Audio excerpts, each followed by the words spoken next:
Inspector Takrim সামিয়ার সাথে কথা বলে চলে গেল। তারপর রাত 12টা, চুপচাপ ঘরে শুয়ে আছে তিহান। হঠাৎ করে হালকা নুপুরের আওয়াজ শুনতেই হাসি ফুটে উঠে তিহানের মুখে। তখনই তিহান মেয়েটিকে কাছে টেনে নেয়। তারপর মেয়েটিকে ভালো করে তাকিয়ে দেখে এটা তার রূপবতী নারী। ঠোঁটে হালকা গোলাপি রঙের লিপস্টিক, চোখে গাঢ় রঙের কাজল, চুলগুলো খোলা, পরনে কালো রঙের শাড়ি, আর মুখে লজ্জামাখা হাসি। কি যে সুন্দর লাগছে। তিহান হাঁ করে তাকিয়ে আছে সে রূপবতী মেয়েটির দিকে। মেয়েটিও খিলখিল করে হাসছে। মেয়েটি বলল, এমন করে কি দেখছো? তিহান মুচকি হেসে বলল, এই যে আমার পাশে থাকা রূপবতীকে। মেয়েটি হেসে বলল, তাই বুঝি? কি দেখছো বলো তো? আজ কি নতুন দেখছো আমাকে? দেখতে দেখতে তো আমি এখন পুরনো হয়ে গেছি। কে বলছে তোমাকে মীরা? তুমি সবসময় আমার কাছে ইউনিক। প্রত্যেকদিন আমার তোমাকে নতুন লাগে। এই যে তোমার কাজল দেওয়া টানা টানা চোখে যখন আমার দিকে তাকাও, আমি তোমার থেকে দূরেই যেতে পারি না। তোমার খোলা রেশমি চুলের যে গন্ধ, ইস, আমাকে পাগল করে দেয়। আচ্ছা মীরা, কি জাদু করেছো বলো তো? তোমার মধ্যে যে আমি তোমার দিকে যতবারই তাকাই বারবার হারিয়ে যাই। মীরা মুখটা গম্ভীর করে বলে, হ্যাঁ, হারিয়ে তো যাচ্ছিলে। তুমি তো দিব্যি নতুন বউয়ের সাথে বাসর করতে, কিন্তু আমি কিভাবে থাকতাম বলো তো? তিহান হচ্ছে সেই ছেলে যার সাথে হাবিবার বিয়ে ঠিক হয়েছিল। তিহান তখন বলল, বিয়েটা তো হয়নি মীরা। দেখো না, আমি তো এখন তোমারই আছি। এই যে দেখো তোমার কত কাছে।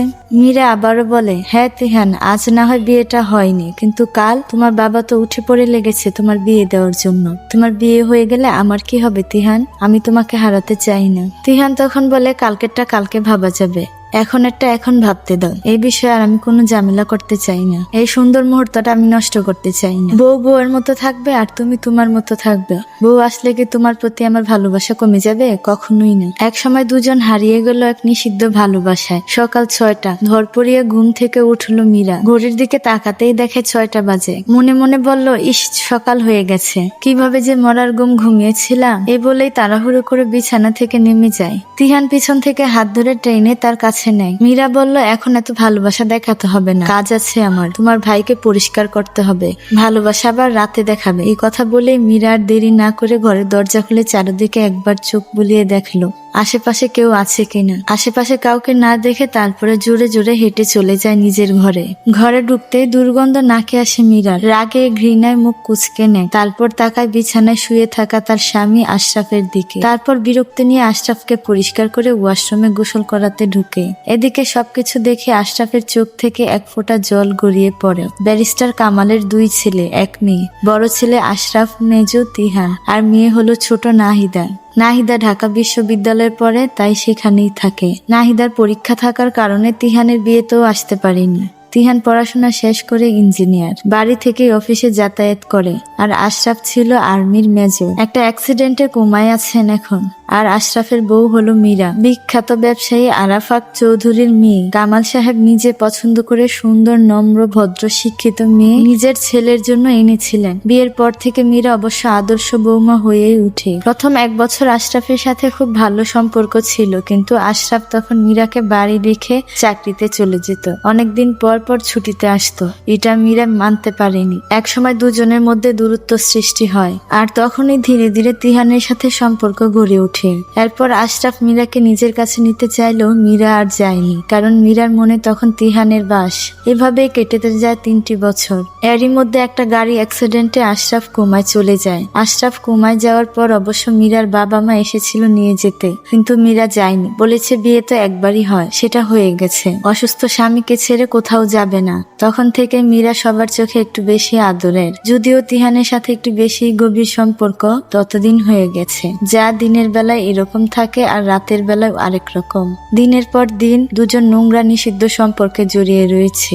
এর কোনো ভবিষ্যৎ নেই, দুজনেই জানে। তবে আবেগ আর জাগতিক মোহ এদের কোথায় নিয়ে যাচ্ছে তারা হয়তো আজ দুজনে টের পাচ্ছে না। একটু পর মীরা গোসল করে বের হয়ে রান্না করে যায়। গিয়েই দেখে খালা তরকারি কাটাকুটি শেষ করে রুটি বানাচ্ছে। মীরা গিয়ে ফটাফট চুলায় চা বসিয়ে দেয়। কামাল সাহেব প্রত্যেকদিন সকালে মীরার হাতে চা দিয়ে দিনটা শুরু করে।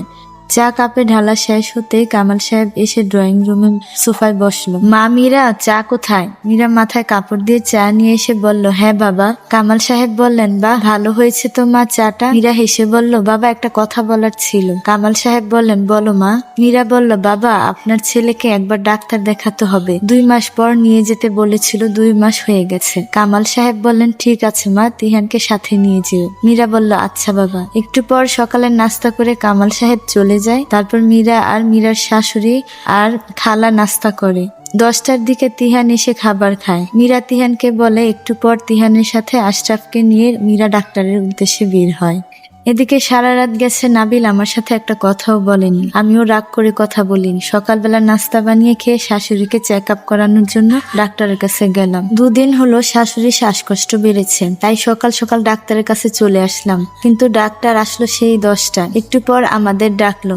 ডাক্তার দেখানো শেষে হাসপাতাল থেকে বের হতেই দেখলাম তিহান আর ওর ভাবি ভাইকে নিয়ে হাসপাতালে আসছে। মনটা ভালো নেই, তাই কাল থেকে সেদিকে আর খেয়াল না করে শাশুড়ি মাকে নিয়ে হসপিটাল থেকে বের হয়ে আসলাম। তখনই শাশুড়ি মা বললেন, এই যে বৌমা, আমার চশমাটা তো হাসপাতালের বাথরুমে রেখে এসেছি। আমি শাশুড়িকে সামনের দোকানে চেয়ারে বসিয়ে রেখে হসপিটালের ভিতরে গেলাম। ভেতরে গিয়ে বাথরুমের দরজা খুলতেই দেখি তিহান আর তিহানের ভাবি ঘনিষ্ঠ অবস্থায় দাঁড়িয়ে রয়েছে।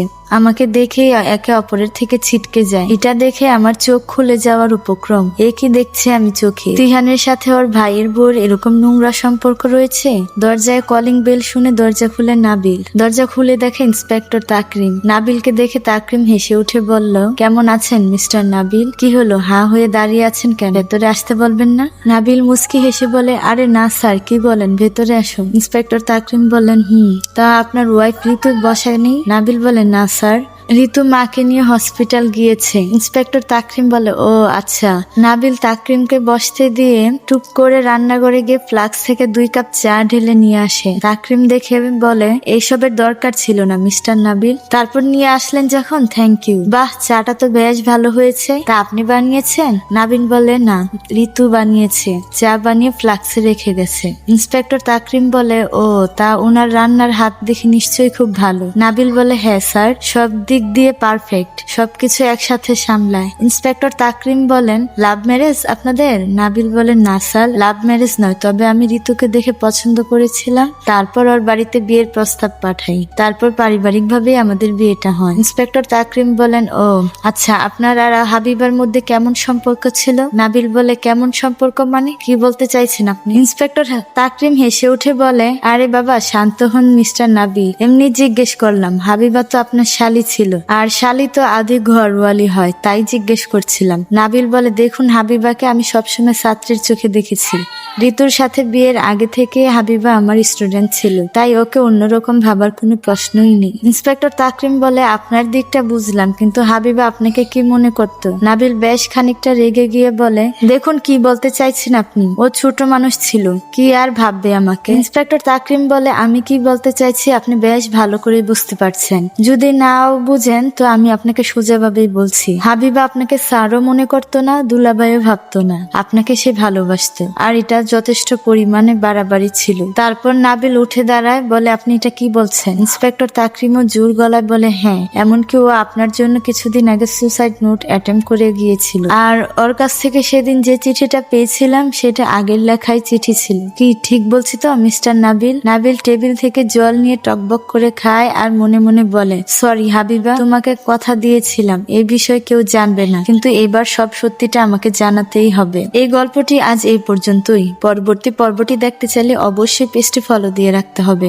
আর যারা কমেন্ট বক্সে গিয়ে বলেন নেক্সট পর্ব, ভিডিও আপলোড দেওয়ার পরও কিন্তু আপনারা নেক্সট পর্ব বলে কমেন্ট করেন, আপনারা পেজে যাওয়ার পর আমার রিলস গুলো দেখবেন, ওখানে প্রত্যেকটা পর্ব পেয়ে যাবেন। এছাড়া আমার একটা ইউটিউব চ্যানেল আছে, আপনারা সেখানে গেলেও আমার সবগুলো ভিডিও পেয়ে যাবেন। ইউটিউব লিংক ফেসবুক প্রোফাইলে দেওয়া আছে, তাছাড়া ফেসবুক নেম এবং ইউটিউব নেম আফসানা ড্রিম, এই চ্যানেলটা সার্চ করলে পেয়ে যাবেন। তো ভিডিওটি যদি ভালো লাগে অবশ্যই বেশি বেশি শেয়ার করবেন। বাস্তব জীবনের ঘটনা এবং গল্প শুনতে চাইলে পেজটিকে অবশ্যই ফলো দিয়ে রাখতে হবে। আপনাদের জীবনের বাস্তব ঘটনাও আমার সাথে শেয়ার করতে পারে। আমার যদি ভালো লাগে অবশ্যই আমার ভিডিওর মাধ্যমে আপনাদের জীবনের ঘটনা তুলে ধরা হবে। সবাই ভালো থাকবেন, আল্লাহ হাফেজ।